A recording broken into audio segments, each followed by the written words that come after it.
ஞாயிறு மறைவுரை சிந்தனை.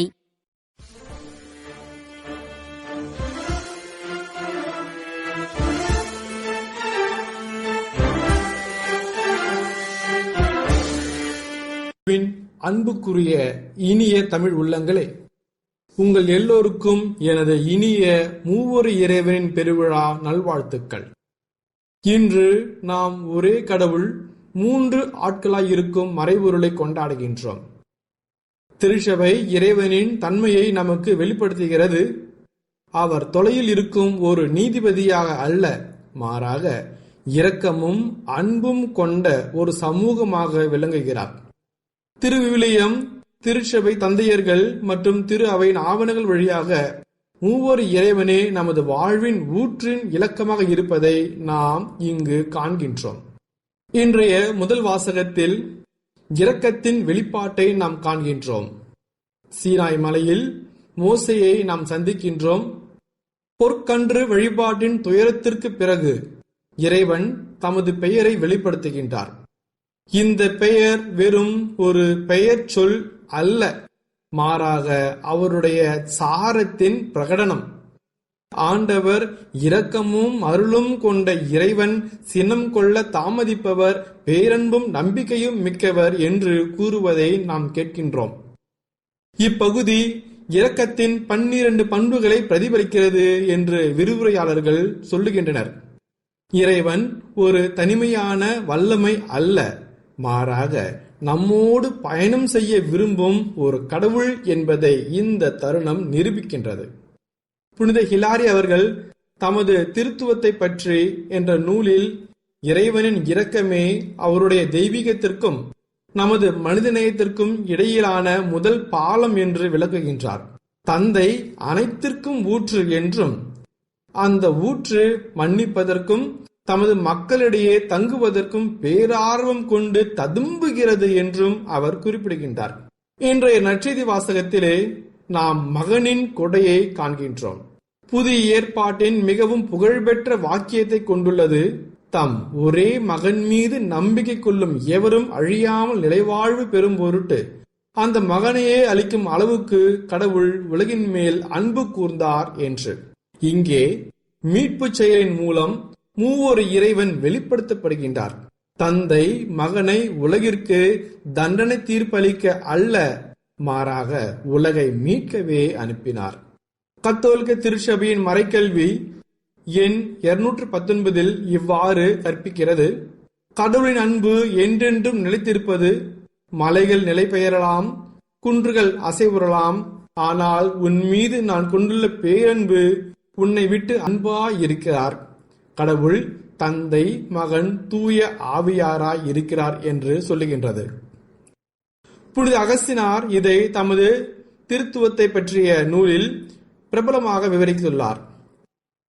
புனித அகஸ்தினார் இதை பற்றி தமது திருத்துவத்தை பற்றிய நூலில் பிரபலமாக விவரித்துள்ளார். நீங்கள் அன்பை கண்டால் அங்கே மூவொரு இறைவனை காண்கிறீர்கள்.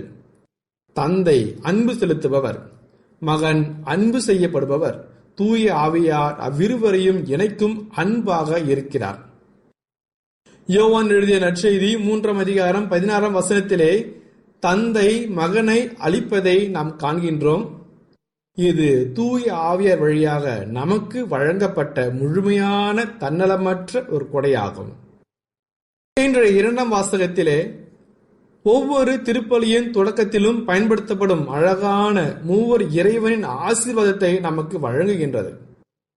ஆண்டவர் இயேசு கிறிஸ்துவின் அருளும் கடவுளின் அன்பும் தூய ஆவியாரின் உறவும் உங்களோடு அனைவரோடும் இருப்பதாக.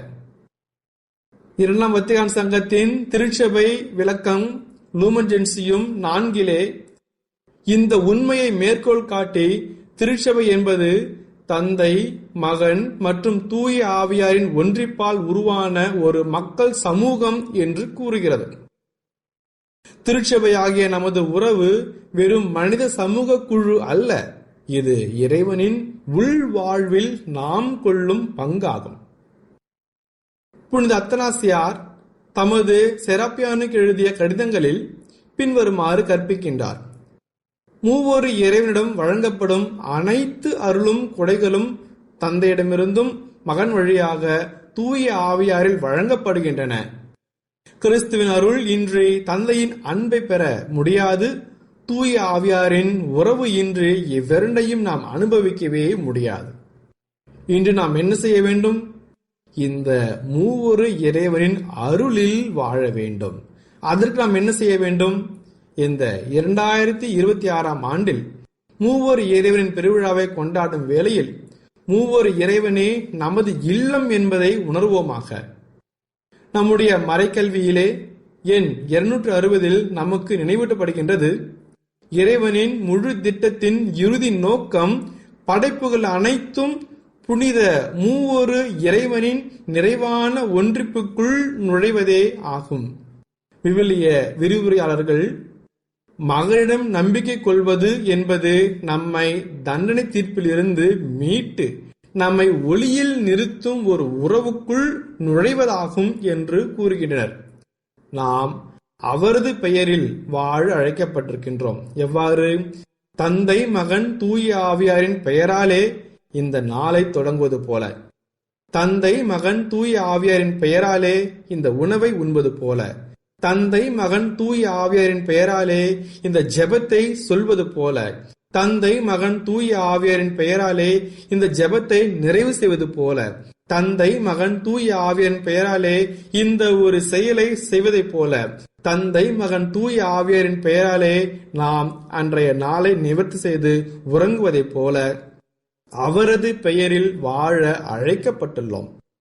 நாம் ஜெபிக்கும் ஒவ்வொரு முறையும், நாம்